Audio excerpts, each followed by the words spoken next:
Welcome to Book Club with Jeffrey Sachs. Today, I'm absolutely delighted and very excited to have with me as guest and author Aaron Good to talk about his remarkable book, this one, American Exception, Empire, and the Deep State. Aaron, thank you for joining. Aaron, let me just introduce to everybody, is a fairly newly minted PhD in political science. Indeed, American Exception is produced from a remarkable PhD dissertation in 2020 at Temple University. Aaron is a political scientist and a very well-known podcaster with his podcast, American Exception. So you're often on the other side of the interview line, but I'm thrilled to be able to talk about your book because I find it very, very illuminating, extremely well done, and very important to try to figure out what's going on in our world today. So, Aaron, thank you so much for being together with me today. Well, it's my pleasure, and it's an honor to be talking with you about my book and the subject matter of the book. It seems all timely with the state of the U.S. at the moment, and I'm really looking forward to this. Great. Well, Aaron, your book is about who runs U.S. foreign policy and for what purpose is U.S. foreign policy run. It's a question I've been trying to understand and figure out my whole career, which is a little bit longer than yours because I've been a minted PhD. I can't say newly minted. That happened 44 years ago. And I became an economist, both an academic and a practitioner. And when you're practicing economics in the world, meaning you're trying to figure out what to do to help an economy and so forth, inevitably you come up against the United States government, and which calls a lot of the shots in the world. So you always are, as I have been for 40 years, facing the U.S., whether it's in the International Monetary Fund or the World Bank or directly U.S. policy. And I was pretty naive when I started. Absolutely. I thought, well, I'm proud to be an American. I'm an American economist. I'm out helping countries in the world. And the U.S. government has my back. This is because the U.S. is for good, and it does good things in the world, and it supports good causes and so on. So I come at this starting as an innocent, I have to say, not completely. Of course, I was against the Vietnam War. I lived through as a young boy Kennedy's assassination. My first political love was Robert F. Kennedy, who, of course, was assassinated in 1968. So I wouldn't say a complete innocent, but for 44 years, I've come to have grave doubts, more than doubts. In other words, I've come to regard what the U.S. does in the world as a great danger to the world. And you write about that and help illuminate that in a very deep way. And you call the book American Exception, and your theory is exceptionism. So maybe a good place to start would be to explain what is it that you mean by American exceptionism? What does it mean in practice about foreign policy? And then I want to get into the heart of the matter. Who is running the show and for what reasons? Because you have a very elaborate explanation that I think is very persuasive and important, and I want people to hear from you about that. So what is exceptionism?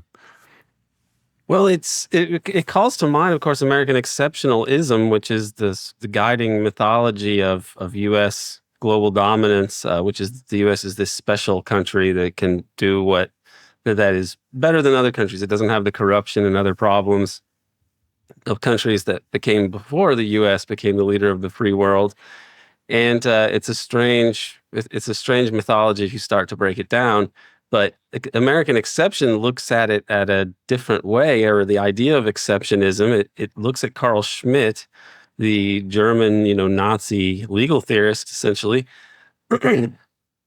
and his arguments about what to do, what a liberal democracy can do in the state of in a state of crisis, where the state faces an existential threat.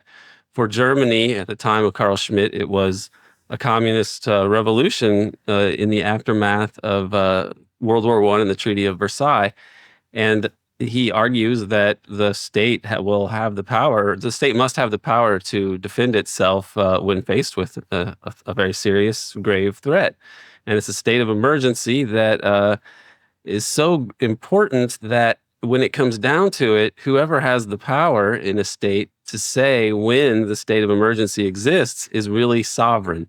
He is sovereign who decides on the exception. That's his dictum or quote that he's most famous for. And this is something that liberal democracy doesn't quite deal with really well in the United States. We're based on the theories of John Locke and his classical liberalism ideas of property rights and Republican institutions.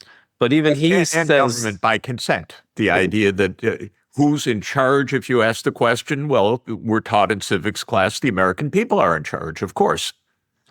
Precisely. And so this is the basis of liberalism. But as I pointed out in my book, in which other people, based on some of the research of other people as well and other theorists, this, even under John Locke, he mentions the possibility of, well, what if the executive is acting in a despotic way? I mean, the executive needs to be able to intervene to save the system if need be. But what if somebody abuses this power to act, above the law in a time of an emergency?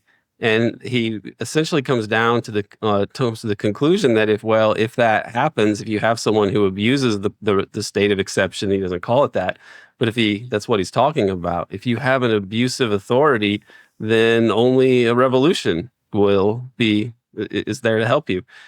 And we have been ruled by a regime that has institutionalized this dynamic, this power, this prerogative power, to break the law and to basically break every law under the sun.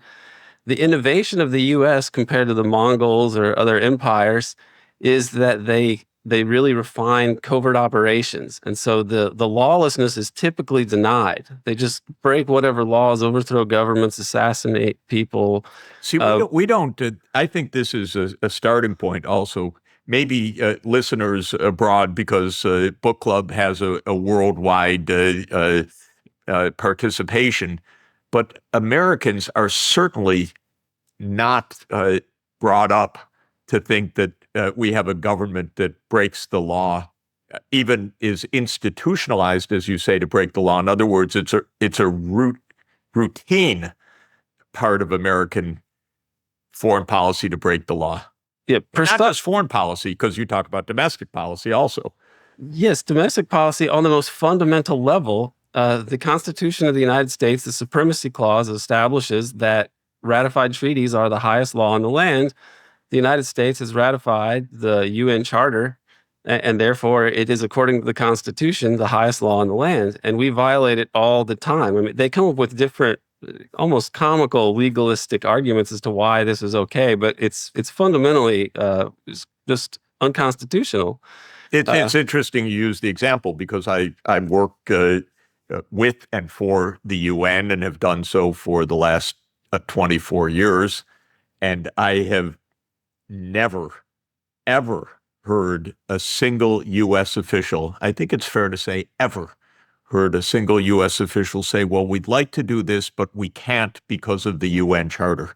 The whole idea that an American official would say, well, we're bound by the treaty of the UN Charter is almost unimaginable for me, and sad, of course, but also deeply ironic, because the UN is, in my view, one of the great accomplishments of who I regard as America's greatest president.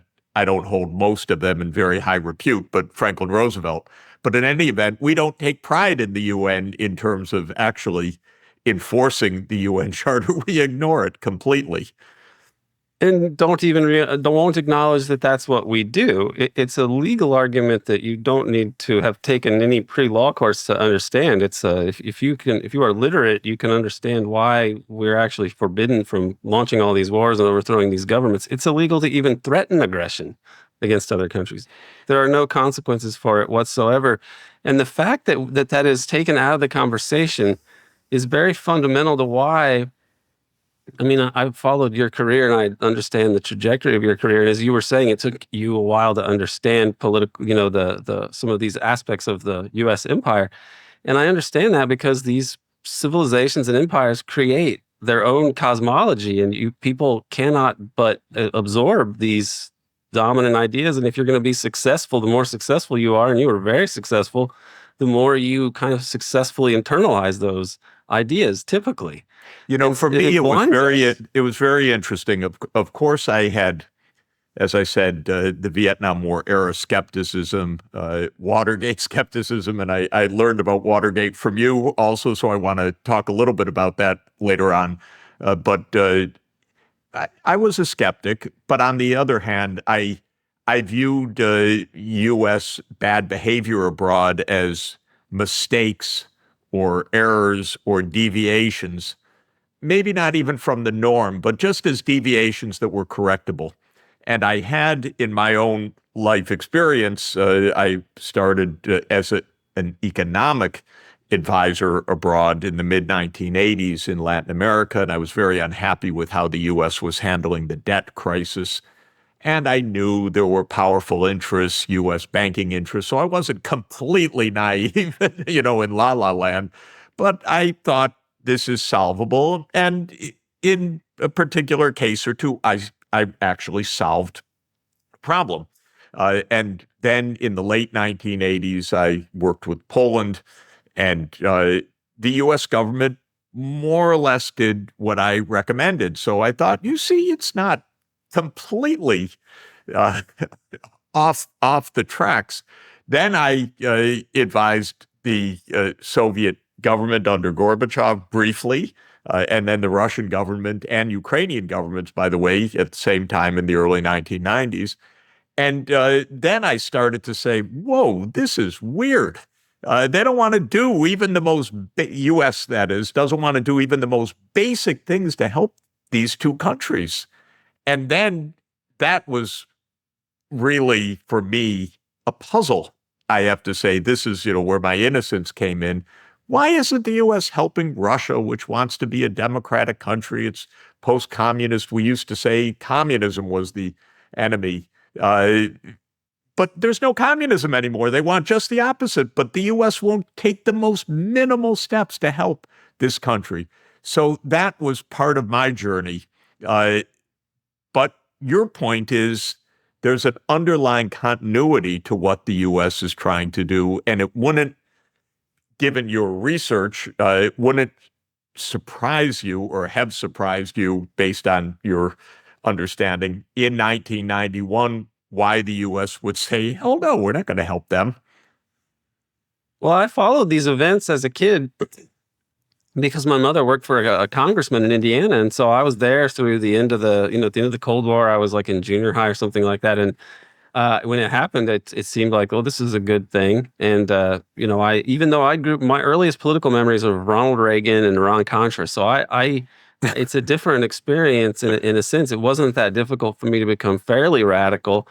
But I did in part because I didn't, after college, I went to teach abroad for a year, and there was a lot of anti-Americanism among people that were over there around 2000. And I come back and 9/11 happens, and I never watched the footage on 9/11. And I'm not that I'm squeamish about it. I just thought, I don't want to see this because it just sounds pretty terrible, and I'll read about it later. But then all these flags come up, and it's kind of insane to me at the time because I didn't watch the event. I think it was a psychologically searing event for people that I really missed out on because for whatever reason, I was didn't have a big plan for life and had just returned from being overseas for a year, and I didn't follow it. So it didn't really impact me in the same way, except I read about it. But the Bush administration seemed so criminal to me that it seemed to be blatantly criminal what they did with Iraq. And I thought Obama would change it. I worked for Obama and on his campaign staff, and I went to the inaugural ball and everything. And then he basically said, we're going to look forward, not backward," which is, as a legal constitutional scholar, is an insane. I mean, you could apply that argument to, Ted Bundy or something. I mean, imagine if Eichmann said that. It would, or it's just insanity. Yeah, this is fascinating. By the way, the night that Obama got elected, my wife and I were in tears. We cried. We were so happy. I have to say, our kids who were early Obama boosters already by late summer of 2008, before the election, said one of our daughters said, "Dad, something's wrong. Something's wrong. This is not what it looks like on the surface." And indeed, he turned out to be a warmongering Nobel Peace Prize laureate, who got a Peace Prize for nothing, and then launched many wars. And this raises the fundamental question. And so let's go back to the beginning. Who runs American foreign policy? And your experience with Obama, as having been on the campaign, even in the inaugural gala as president, is my sense of this question. Every president of my, there's Reagan, and that's Reagan and Bush. That's the 1980s. Starting with Clinton at the end of the Cold War. Clinton, Bush, Obama, Trump, and Biden.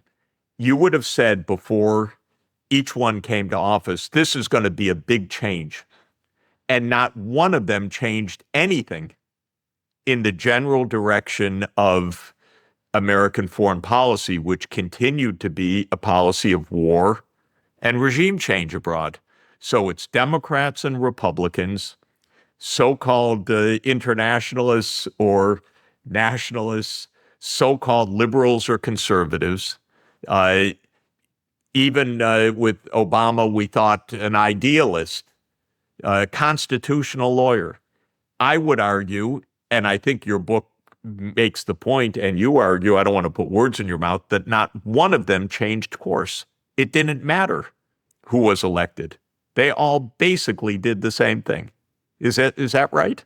I have come to have a little, as strange as this sounds, because my book ends, and I want to write a sequel to it eventually that picks up where this one ends, because I think the Reagan presidency, it ends with the Reagan Revolution, which I see as the ultimate victory of kind of the forces that drive the deep state. Essentially, there were no real liberal internationalists like Kennedy in any part of the political spectrum anymore that were close to power.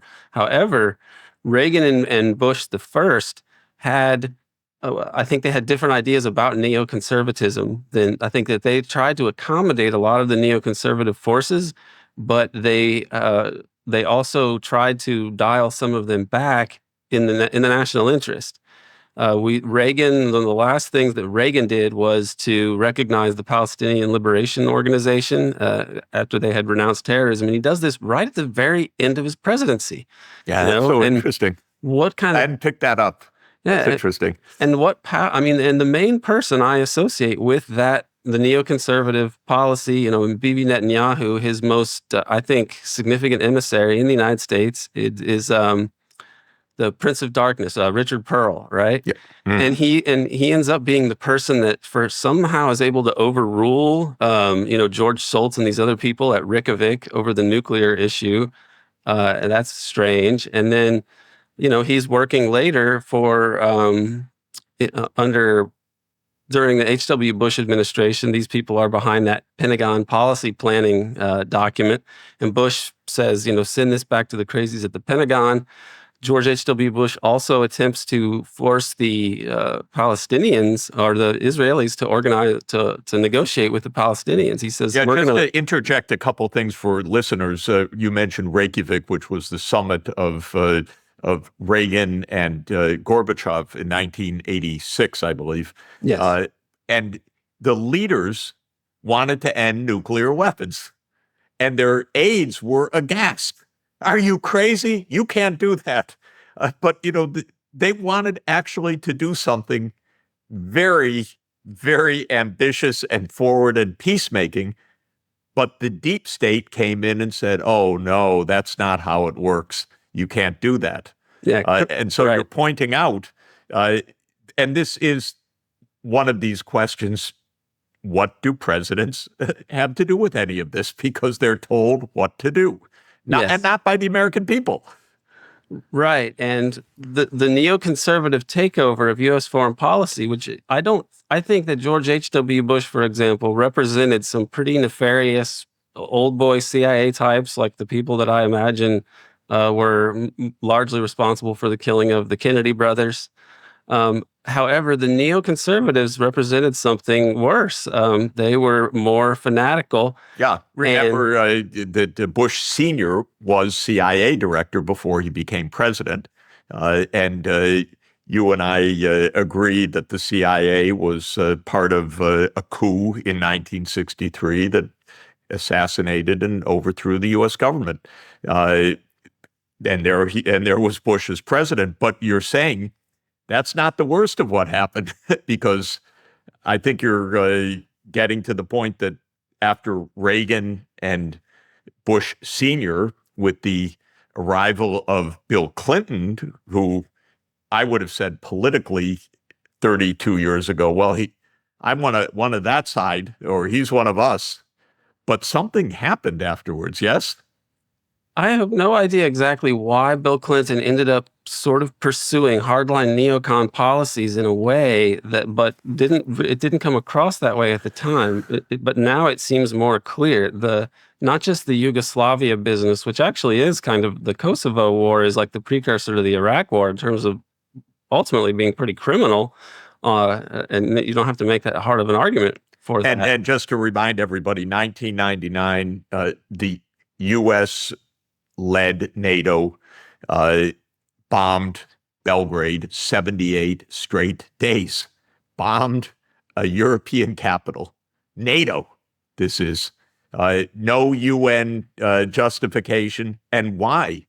To break Serbia in parts and to create, we're supposed to hold borders sacrosanct. That's what we hear all the time. But the whole idea was the U.S. would bomb Serbia into letting go or breaking apart Kosovo. And what happens with Kosovo, by the way, quite fascinating. It becomes home to the largest U.S. military base in Southeast Europe. They break apart a country and then they put a huge military base there. Well, surprise, that's Bill Clinton.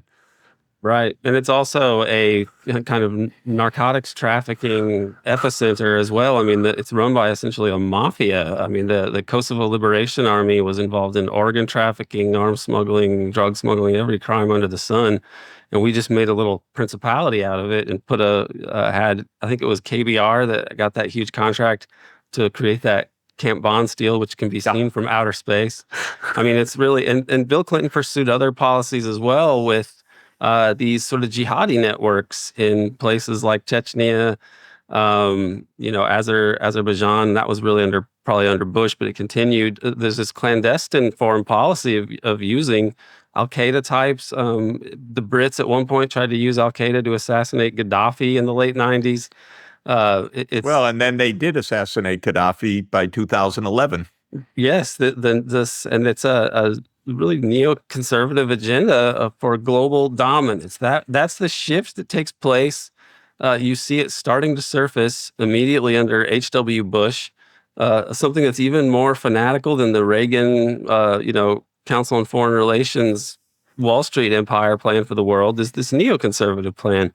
And that has shifted the U.S. into being so aggressive that it's actually undoing all the work of people in the past. And it's making people like George H.W. Bush, who I would consider, or George H.W. Bush, I consider him pretty villainous by and large. And yet he seems like a wise statesman because he seemed to understand that you had to rationally manage the empire. You had to have some sense of predicting cause and effect. You couldn't be guided by eschatological imperatives. At least that's what I would say now when I think about his thought process. Because isn't it something that I mean, that's exactly my also my trajectory. You go back and you look at Nixon, Reagan, Bush.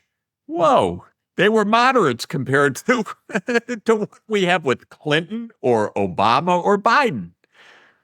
Yes, it's really something, because I do think that Reagan, you can trace his career and his what he did in the '60s and so on, and he seems it's not very hard to make a case against Reagan, uh, and I do, and I would anytime. But these people that have come after, and it's something, it can't be blamed on the individuals. It must be that the regime and the system itself has changed and become more hard line about certain aspects. Because Obama actually seems, as bad as Obama was, he seemed to try to moderate some of these things. You've talked about what he did in Syria, which was horrible, and he spent billions on it, but ultimately he pulled back from the abyss, which to me says he knew that it was probably a bad idea all along. Cy Hirsch wrote about it in the New Yorker in 2007 as a plot they were hatching to use jihadi types to destabilize Syria. But Obama aids and abets that, approves that covert operation. But then he finally says, well, it's not a slam dunk, or that's what his CIA director says about these chemical weapons attacks, and he doesn't invade. At least there's that, or at least the invasion is a small thing at the Yeah, that's later. very interesting. I think that's a good characterization of Obama. Again, you campaigned for him. I certainly voted and supported him, knew him, in his presidency. But he definitely ceded the territory in the end to the neocons and to the imperialists in Washington. And we'll come to who those are in a moment, I hope. But he did have a little bit, he did more than that. He had some break. He did a lot of acceleration, a lot of damage in Syria, in Libya, in Ukraine, because it was in the Obama administration that the U.S. participated in the coup in February 2014 that overthrew the Ukrainian government that started this war that we're in right now. So that was under Obama. But he did three things that we could say put the brakes on to his own mischief. One was he didn't go all the way in Syria after having started the overthrow. He didn't go full force into Syria. He held back a bit, but still it's been an incredibly disastrous period, which I blame the United States for entirely in this case. In the case of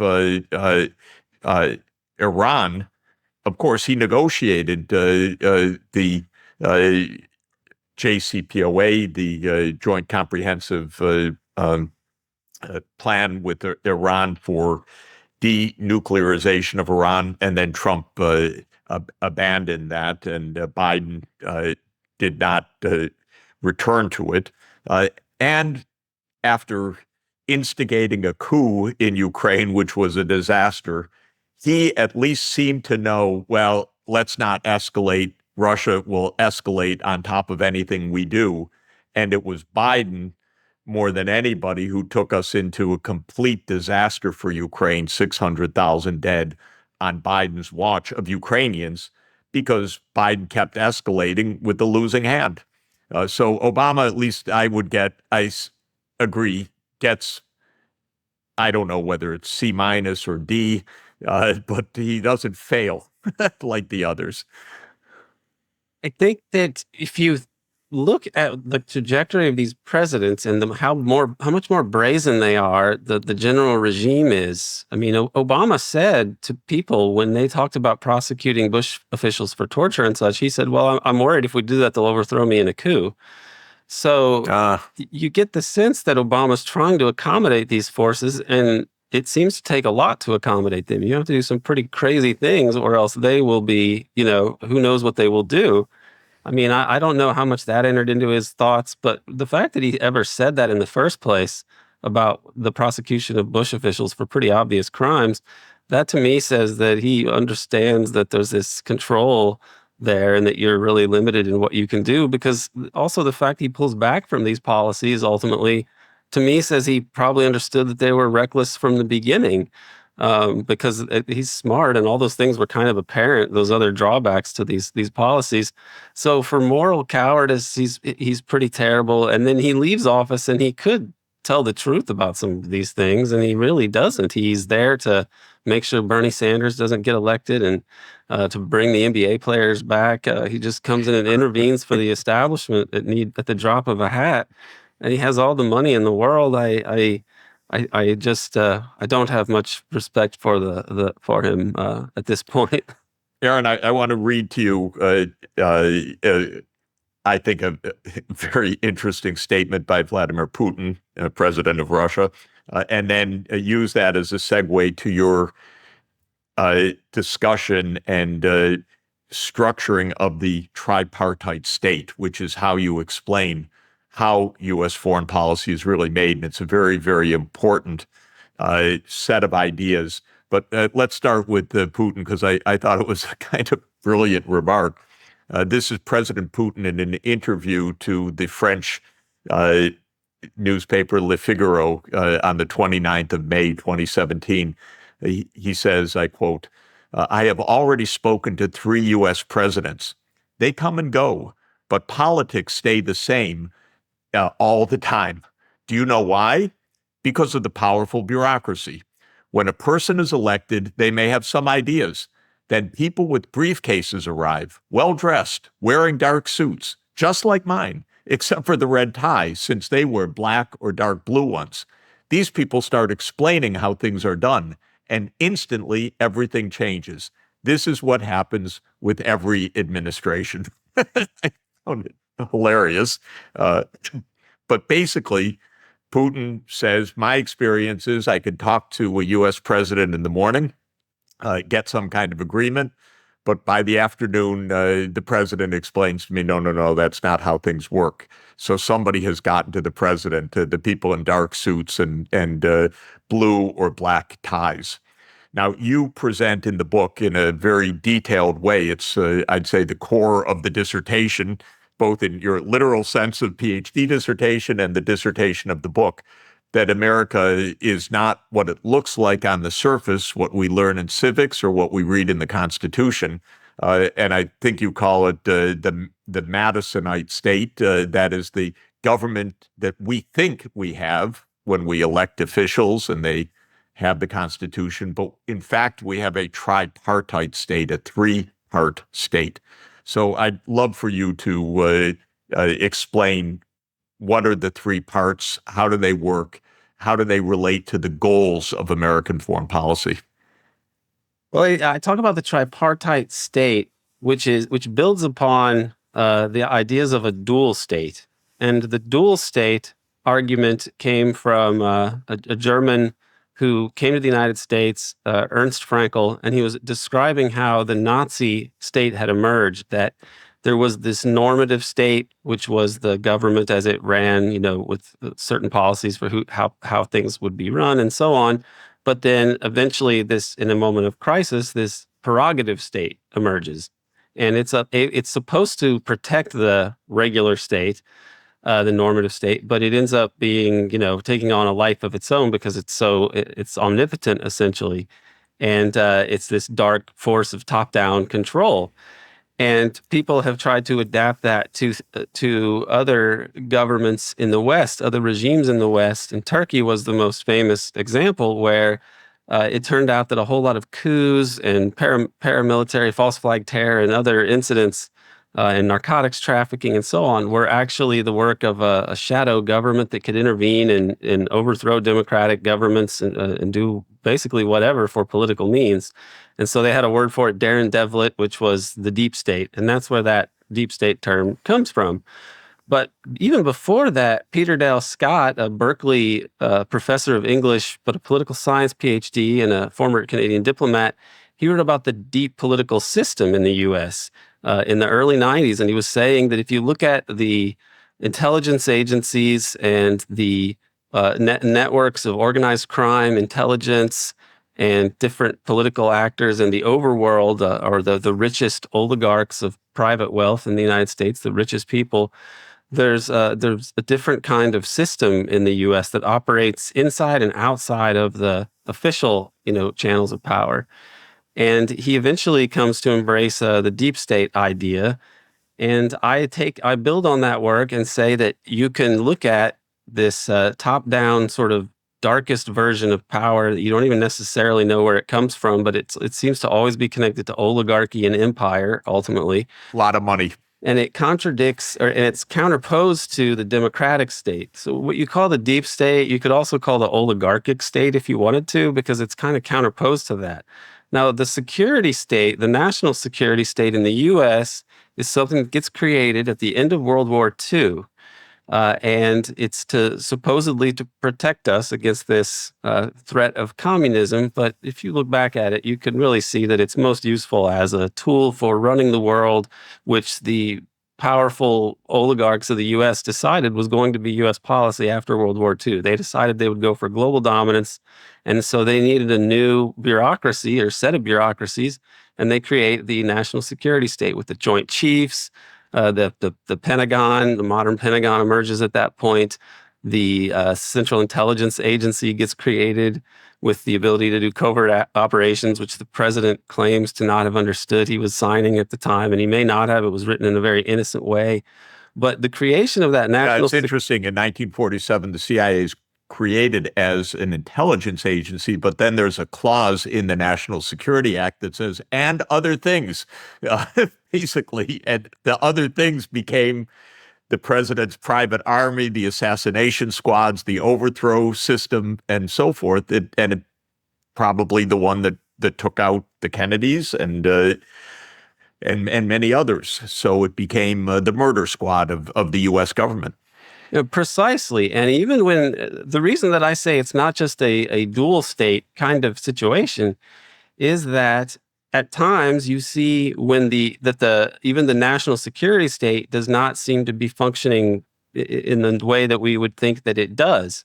So the reason that I say that there is this additional deep state or oligarchic factor is that in times of political crisis, the national security state will not necessarily respond to the public state or the democratic state. This seems to have happened to, most obviously, to John F. Kennedy, but even with Richard Nixon, the way that he is trying to use the CIA he fires the CIA director and then tries to use the CIA to help him against this campaign that he believes the CIA is pretty much behind in terms of leaking all these things to the press and so on. And for good reason, he thought that.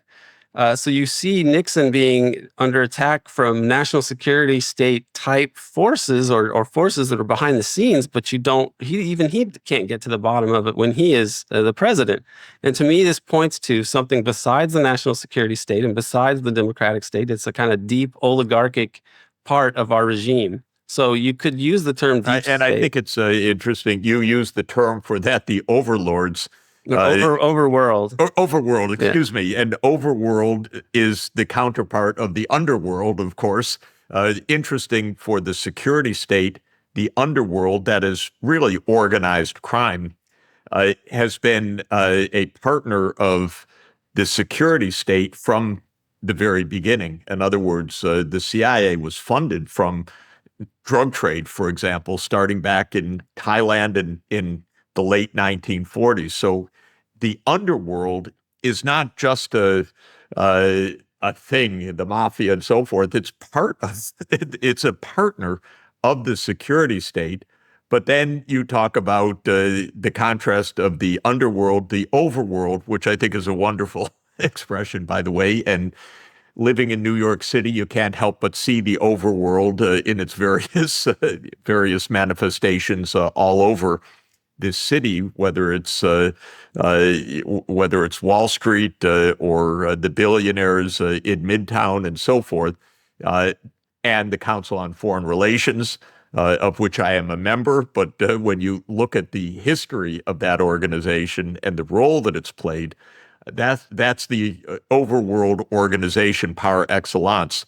And by the way, thank you for pointing out the War and Peace Studies project of the Council on Foreign Relations, which I had no idea about before reading your book. But those were studies already in the early 1940s about how the U.S. would achieve global dominance after World War II. Right, and that to me is it's profoundly I have to go read that because I important. haven't read it, but it's fascinating. Right, the studies are worth reading themselves, but the book by Shoup and Minter is a very good summary of it, called Imperial Brain Trust. And they did essentially map everything out. One volume written by Alan Dulles on security and sovereignty, if I remember correctly. That volume is still not declassified. Wow. Some people speculate that he may have called for the creation of what eventually becomes the Central Intelligence Agency. But That's Alan, Alan Dulles. yeah, Alan Dulles wrote this. He was the person in charge of it. He was like the vice president of the council at the time. And then it's most famously pitched. He was really the most extraordinary dark force, perhaps. He's quoted in something I just read. I don't know if you've come across it, supposedly saying in 1941 or 42, we're fighting on the wrong side in World War II. But very dark person. Yes, absolutely. He made common cause with Nazis and such after the war and helped to rescue them, actually. That's one of the strangest facts of the U.S. Post-war era is that they rehabilitate a lot of these Nazis and Japanese and Italian fascists, and they incorporate them in the new regime because essentially, I mean, remember that the Axis was the Anti-Communist International, the Yep. Anti-Comintern Pact. Like, and the U.S. basically picks up the mantle of the Anti-Comintern, the Anti-Communist International. They become the Anti-Communist International. And today's German intelligence agency, the BND, was established by the U.S. with the leadership of one of the top Nazis, Gehlen. So it became a post-World War II Nazi-led organization as partner with the CIA. Essentially, yes. And in Japan, the LDP is the one-party state of Japan, essentially. And they were founded with a slush fund of over $100 million worth of war loot that was stolen by a Yakuza drug trafficker who was made a rear admiral and was a Class A war criminal. The CIA sprang him from jail, and all of that money has fueled a one-party state, essentially, and they have these slush funds that over the years there's scandals because how does the LDP have all this money? But it's like it goes back to war crimes, essentially. And so Japan is just not what we think, but it's like this whole American era is not what we think in general. And it's falling apart, and I don't think people understand why. And so that's what we're trying to explain. So just to underscore, because I think you've got it beautifully, and I've been grappling with this, trying to find the right words and the way to describe it. The public state, so people understand that, is what we think we elect. We have an election coming up. We're going to elect a president. We think it's a big deal for foreign policy, but it's just the tip of the iceberg, if you want to put it that way, because then is the security state. That's the CIA, Pentagon, National Security Council, and all of the rest of the intelligence system and all of the specialized Senate and House committees, armed services committees, and others that are part of this security state. And you talk about it operating with secrecy, expediency, and hierarchy, I think it is. But basically, that's the hard, permanent state of the administration to exercise American control as much as possible over the rest of the world. And then the deep state or the overworld, that's the drivers. The drivers are the business leaders, the wealth holders who say, we need to control that oil. We need to control those ports. We need to control these natural resources. We need to control this land. And they ultimately are, in a way, driving this desire or this underlying grand strategy sometimes called for American domination to the extent possible. By the way, I've had the experience as all my career has been advising other governments, not the U.S., but developing countries, because my concern has been economic development. I've never taken a penny for it because I don't want any question about this. I work on my academic salary and don't take a penny from another government and never have. But I've had the experience that I go to another country and the American ambassador says, come for a courtesy call. And then I'm given a lecture by the American ambassador about some American large company operating in that country. And the words are, please tell your friends X, Y, or Z about such and such company. Often a company that is later exposed as doing criminality and corruption and so on. But that's part of the job of the American ambassador. So that's how the overworld operates to influence the security apparatus, which includes our embassies abroad, certainly.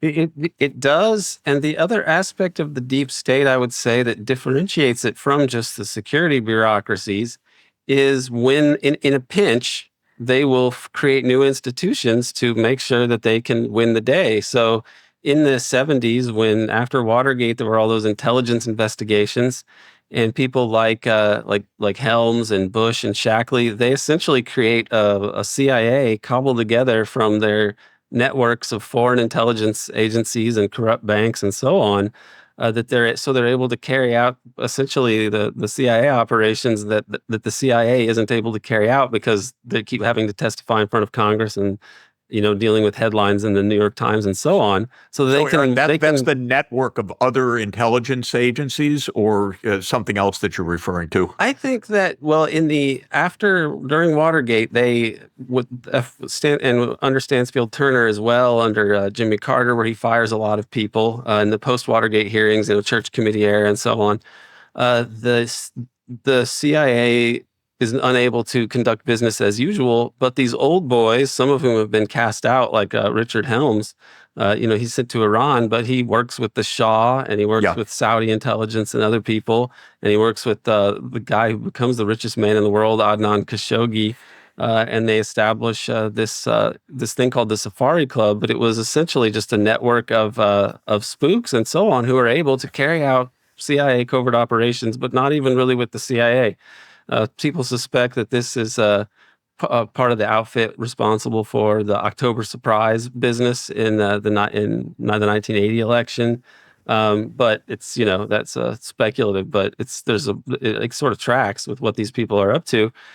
So it's the control. It doesn't even have to be so much the CIA running everything. It's the power of the oligarchy to really set the narrative across all these institutions. I mean, look at how academia and the mainstream media all essentially reify and affirm the central mythology of the U.S. even, and this is where it's becoming kind of scary these days, there's this power that animates all of these institutions, and it makes them affirm ridiculous and basically discredited and untenable ideas of what the U.S. is and what U.S. foreign policy is.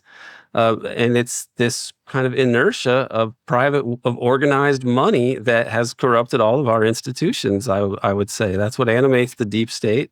And it's the security state is more or less the way that they've bureaucratized, institutionalized their norms and preferences into a full-on regime. Aaron, one thing that I try to understand, maybe you can give some insight into it. There's so many lies and false narratives with the Ukraine war, which I've been quite knowledgeable about for a lot of reasons, and watching Ukraine for more than 30 years. To my mind, NATO enlargement and all of the U.S. attempts to destabilize Russia around its periphery and so on have been the cause of the war. None of this is discussed by the mainstream media at all. You can't get 5 words in the New York Times that counter their favorite word, unprovoked. this is just Putin being an imperialist. It has nothing to do with the fact that the United States has been trying regime change in Russia, trying to surround Russia, trying to put missile bases around Russia, trying to expand NATO. They won't talk about any of that. And there are countless areas like that. Syria, which we've mentioned briefly, where Obama signed the order to the CIA to overthrow the government of Syria, Bashar al-Assad, in what is known as Operation Timber Sycamore. I think it was mentioned in the New York Times 3 times in a decade. You don't hear about it at all, other than in passing once. But I got to know about it in a number of ways, including from top international diplomats that were watching the U.S. keep the war going, and they were describing to me what was going on. Now, my question is, and we could add the Kennedy assassination and the Warren Commission cover-up and all the rest. It seems to me the American people don't believe anything that they're told, but the narratives persist, they're used, and maybe it's not even the goal of the narrative makers to try to convince the public of these things, because sometimes the stories are so stupid, so ridiculous. Well, it wasn't the U.S. that blew up the Nord Stream pipeline. It was 6 people in a sailboat. What is the point of this kind of repetition of nonsense that you wouldn't pass a high school essay paper, but it's repeated by our journal of record, the New York Times, repeatedly? Why do they do this? Why do they go along with this stuff?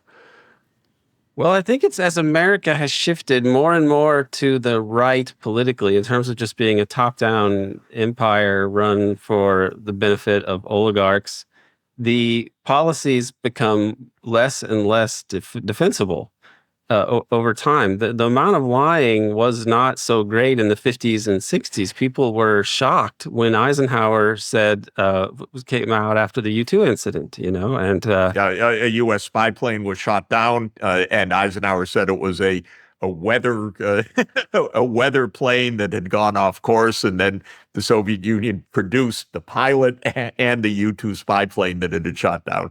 So he was caught in a direct lie. Right, and that was significant at the time. And it's not that they always told the truth about everything back then, but it was they didn't get caught in brazen lies that often. And this was something new. But as the policy gets more and more belligerent and really less defensible, and as information technology allows details to come out sooner, because Eisenhower had lied about events in Iran and Guatemala earlier in his presidency. It wasn't as if the government wasn't lying there, but here they get totally caught. Now it's every area of policy, in every area, significant area where there's some conflict with the U.S.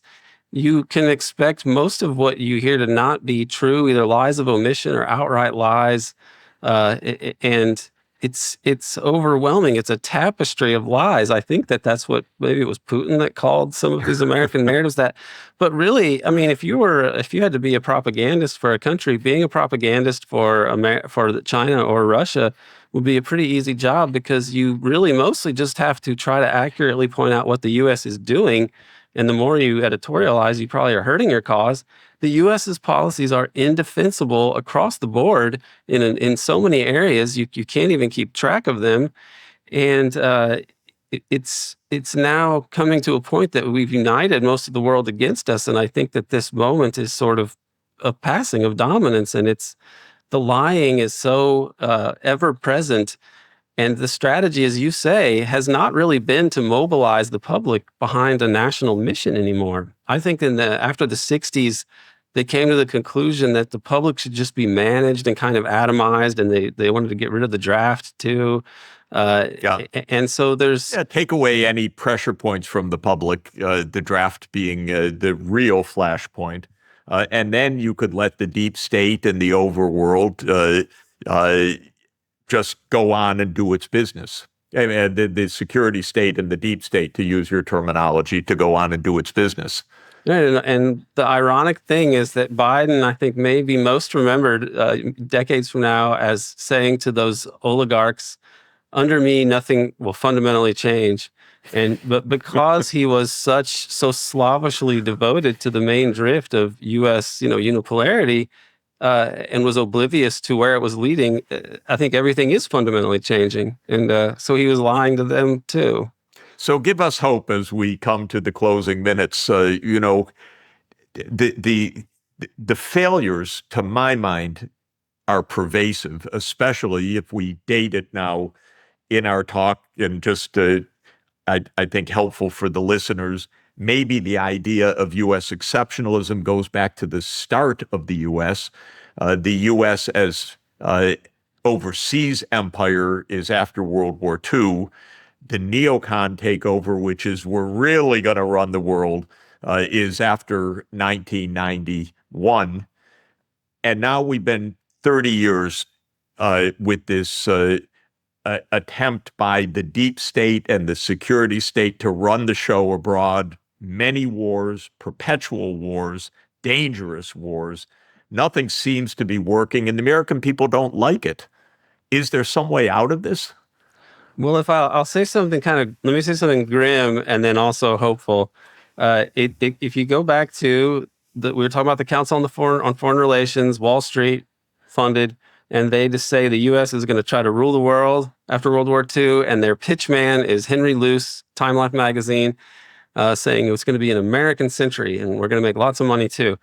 And then he's argued against by the vice president at the time, Henry Wallace, who is really kind of an internationalist, who says we should try to run the world based on international cooperation, no empires, no master races, nothing like that. He is basically removed less violently than John Kennedy from the political system in 1944. And you get Harry Truman, and they go for empire. Well, the next internationalists to come along are like people like Dag Hammarskjöld and JFK at that moment there in the early 60s that seemed hopeful. And they both end up getting killed, and then people like the Kennedys get killed. And so you don't end up with kind of a more lawful internationalism prevailing as U.S. policy. And then H.W. Bush himself and Gorbachev, they were both sort of in different ways, and definitely H.W. Bush's internationalism had a more corporate capitalist flavor than Gorbachev, but both of them were more or less calling for different kinds of internationalism and cooperation as opposed to this neocon policy that prevailed. But now I think that it's coming to it that the people like Wallace and JFK and Gorbachev, the internationalists seem to have history on their side. And this is a positive thing for humanity, but it could lead to great shocks for the U.S. The biggest threat of all, obviously, is nuclear war. Is the U.S. going to give up its empire, or is it going to fight to the bitter end and provoke some sort of nuclear exchange that ends human civilization, or at least the Northern Hemisphere? That's the pessimistic side. The optimistic side is that this should end. The U.S. is eventually getting to the point that it can't dictate outcomes anymore. All it can do is dictate narratives in a dictatorial way that is becoming obviously dictatorial and detached from reality. They're headed for a defeat in Ukraine that I think is going to be so monumental and catastrophic. It's even more catastrophic to the mystique of the U.S. empire. And I think that is fading. The mystique is fading. The ability to determine material outcomes in the world is fading. That is bad for the U.S. oligarchy, could cause problems for the U.S. population like myself, but is ultimately hopeful for humanity because the Chinese and Russians and other countries around the world are essentially calling for international law cooperation and adherence to international law. And the U.S. is the main force standing in the way of that. And it's pretty obviously the continuation and culmination of 5 centuries of Western imperialism as the dominant force of the world and a kind of commercial white supremacy over the world that is, I think, going to end, and that deserves to end because all empires end, and all empires should end because imperialism should end, and cooperation should reign to try to solve the problems that humanity faces. We're going to end on that very hopeful note. I want to mention again that triumvirate that you mentioned, Henry Wallace, who was vice president of the United States under Roosevelt, who, in response to the American century of Henry Luce, that grandiosity, called for the century of the common man instead. John F. Kennedy, who, of course, called for peace and gave the greatest speech on peace ever given, in my view, the American University Commencement Address on June 10, 1963.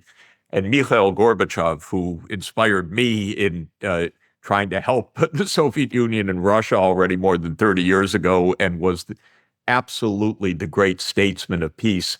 And Aaron, you've said that it's going to be Wallace, Kennedy, and Gorbachev that have their day now because they're on the right side.